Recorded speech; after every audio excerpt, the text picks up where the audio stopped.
आज मैं मोटर वाहन दुर्घटना में अगर किसी व्यक्ति की मृत्यु हो जाती है तो क्लेम कैसे प्राप्त करें, इस पर चर्चा कर रहा हूँ। अगर किसी व्यक्ति की मृत्यु दुर्घटना में घटनास्थल पर होती है अथवा अस्पताल में होती है तो सबसे पहले उस घटना की रिपोर्ट संबंधित थाने में BNNS की धारा 173 के अंतर्गत दिखानी चाहिए। आप इलेक्ट्रॉनिक मीडिया से भी रिपोर्ट दिखा सकते हैं और थाने पे जाकर के भी रिपोर्ट दिखा सकते हैं। रिपोर्ट दिखाने के बाद पुलिस मोशन में आती है। उसके बाद मृतक का पंचनामा किया जाता है। संबंधित थाने का जो दरोगा है वो मौके पर जा कर के, अगर मृत्यु अस्पताल में हुई है तो अस्पताल में जा कर के पंचनामा मृतक का करेगा। पंचनामा में आप लोगों को ये ध्यान रखना है कि पंचनामा में उम्र सही लिखाना है।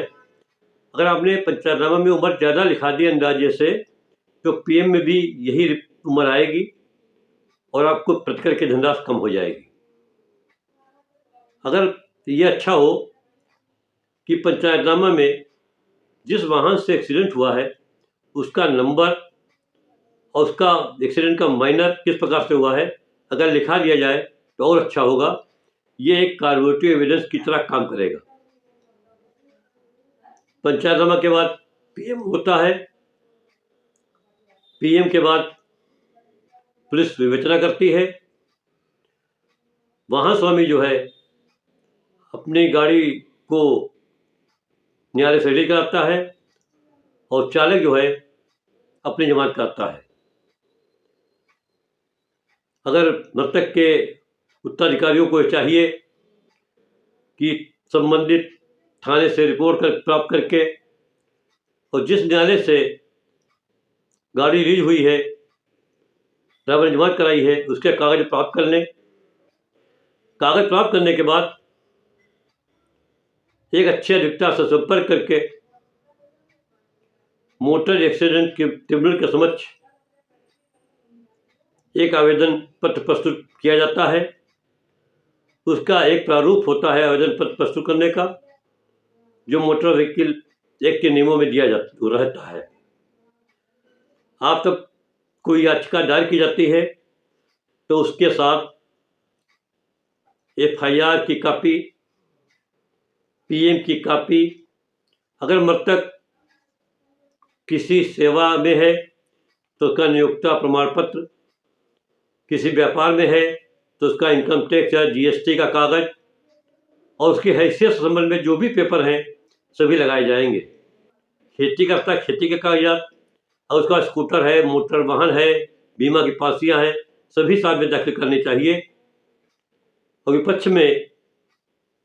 विपक्षी को जो वाहन स्वामी है और जो चालक है और बीमा कंपनी को बनाया जाता है। इसमें अगर उत्तराधिकारी कई हैं और कोई उत्तराधिकारी अगर बाहर है या किसी कारण से याचिका में शामिल नहीं हो पाता है तो उस स्थिति में उसको विपक्षी पार्टी बनाया जाता है और उसके लाभ के लिए याचिका दायर की जाती है। एक चीज यहाँ पर और ध्यान रखने वाली बात है कि जितनी लोगों की ये सोच होती है कि हम जितना अपने को गरीब समझेंगे, जितना हम अपने को करेंगे उतने कोर्ट दया करेगी, ऐसा नहीं है। आप जितनी प्रॉपर्टी, जितनी हैसियत आपकी होगी, प्रतिकर उसी प्रकार से मिलेगा। प्रतिकर वर्ड इसीलिए इस्तेमाल किया जाता है कि प्रतिकर का मतलब है कि अगर कोई व्यक्ति जिंदा रहता, मरा ना होता तो उसको जो अपने जीवन भर आय करता उसकी पूर्ति जो होती है उसको प्रतिकर कहते हैं। आवेदन पत्र के साथ एक शपथ पत्र भी दाखिल किया जाता है जिसमें यह लिखा जाता है कि हमने किसी भी अन्य न्यायालय में कोई भी याचिका दायर नहीं की। याचिका दायर करने का समय 6 महीने का है। याचिका इस कारण आप अपने पेपर समझ करके आराम से जल्दबाजी न करें। होता क्या है, अमूमन एक्सीडेंट के बाद दलाल सक्रिय हो जाते हैं, आपके पास आते हैं अभी 13वीं भी नहीं होती है और आपसे कागज लेकर के अधूरी जानकारी के आधार पर मुकदमा दायर कर देते हैं, उसमें काफ़ी नुकसान हो जाता है। कोई भी वास्तविक जो क्लेम होता है उसमें न तो बीमा कंपनी के कोई वकील पैसा लेते हैं, ना ही कोई जज लेता है। इस चीज़ को ध्यान रखिए और अच्छा मुकदमा अच्छी सोच करके तैयारी करके मुकदमा दायर कराइए। आप लोगों को अगर ये पसंद जानकारी अच्छी लगे तो हमारे चैनल को लाइक करिए और सब्सक्राइब कीजिए, इससे प्रेरणा मिलती रहे और हम और चैनल बनाते रहें। धन्यवाद।